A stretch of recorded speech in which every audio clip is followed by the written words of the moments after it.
What is up, YouTube? Welcome back to my crypto journey. My name is Rodney. Do me a favor, hit that like button if you are still holding Terra Luna Classic.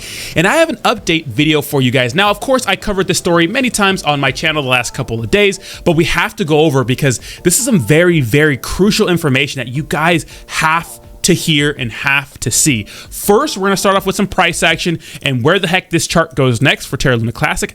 And then we're going to get into some of the publicity surrounding this project, because the fact that the South Korean government issued an arrest warrant for Kwon is an absolutely huge deal, and it absolutely will affect Terra Luna Classic. As much as other influencers tell you it won't, it absolutely will in the court of public opinion. And I'll get into that in a second. But first, let's look at this chart. Now, what goes up must come down. The fact that this thing had a crazy parabolic run, I'm not surprised that it came down to where it's at right now.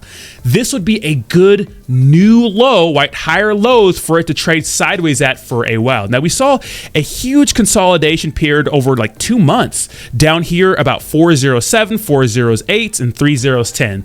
This was a good spot to accumulate more. Of course, we saw a huge parabolic run up. Now we're seeing a fat pullback right around this area. I'm looking for it to trade sideways here for at least a couple more days before I think about buying any more.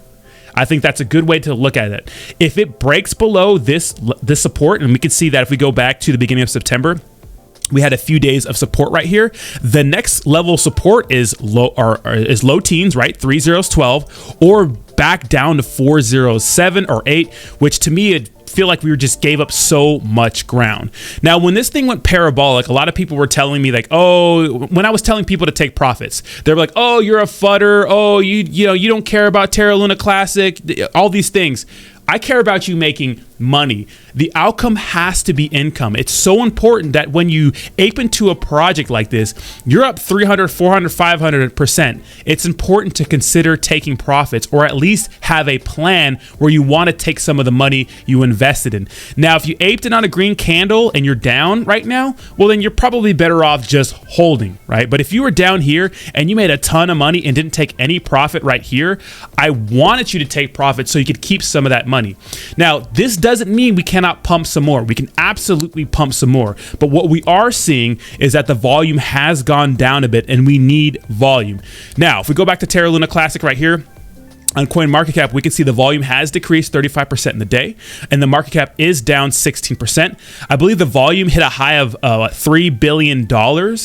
And I believe the market cap hit about $3 billion as well. So we're seeing the market cap cut in half and volume come down significantly, which is not good, because you want to make sure you have volume for burns, right? For the exchanges that are offering burns on transactions and swaps and those sorts of things.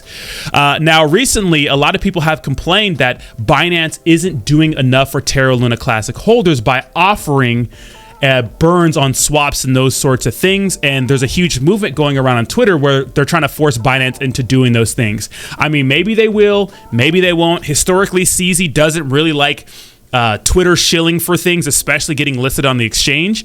I know that's not what Terra Luna Classic wants. They just want him to do more when it comes to burns. So we'll see what happens. But I wouldn't bet on Binance really kind of bending to the will of the community, because I don't think he does. I don't think he moves like that.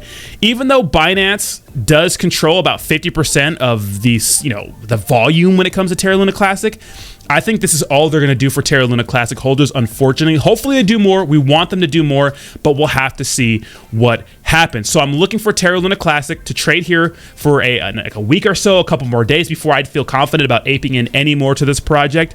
Hopefully it doesn't break below this, because if it does, I have a bad feeling we're going to get in the low teens, or like I said, a high, 408 or 409, something like that. Now, the fact that the South Korean government issued an arrest warrant for Kwon is a huge deal. People say it's not because it's Terra Luna Classic. He's onto a new project. He doesn't even run this project anymore. The Terra Rebels do. It's ran by the community. I understand that. But if you take 5 steps back and you look at this project from a whole and understand, like, get outside of your YouTube bubble, get outside of the shillers you watch, every day, pumping out 10 videos about Terra Luna Classic. Take a step back and look at this project for what it was. Terra Luna Classic was a project created for an algorithmic stablecoin that did not work out. It failed. It lost a lot of people money. It is revived now. It is revived by the community, by the Terraform, by the Terra rebels. It's no longer ran by Terraform Labs or Kwon. But I believe Kwon does have the keys to this project. So technically, anything they do, they have to run it through him. What happens if Kwon goes to jail? What more can be built on this blockchain unless he relinquishes all control over to the Terra rebels? You have to understand those sorts of things. The Korean government doesn't want to just talk to him. No, they have an arrest warrant issued for him. That means whatever they found during their investigation, right? Whatever they found during the investigation, it was enough to issue an arrest warrant for a man who's probably a millionaire who could probably battle it out in court.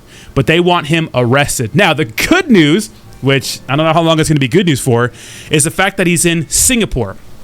Currently, Singapore doesn't have an agreement with South Korea that allows extradition. So they cannot extradite him from Singapore just yet. So he's safe technically, but in the court of public opinion, this does not look good. Now, if we go to Luna 2.0, it's kind of sharing the same fate right now, right? It's still down quite a bit.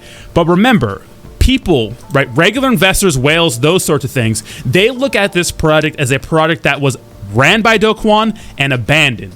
So we're going to have to see what happens. It's going to be interesting to see what happens at the end of this investigation. Now, I was always wary about aping too much into Terra 2.0 for this exact reason. I mean, I talked about taking profits. I talked about waiting until the South Korean government finished their investigation on whether or not I would trust Terra Luna 2.0 going forward. I mean, I might not always be right, but I'm never wrong with these sorts of things. I always have a hunch. So let me know what you think in the comments down below. I'm not trying to FUD or anything like that, but we have to see what happens with Kwon. It's going to be very interesting. So let me know what you think in the comments down below. Thank you so much for watching, and I'll talk to you soon. Peace.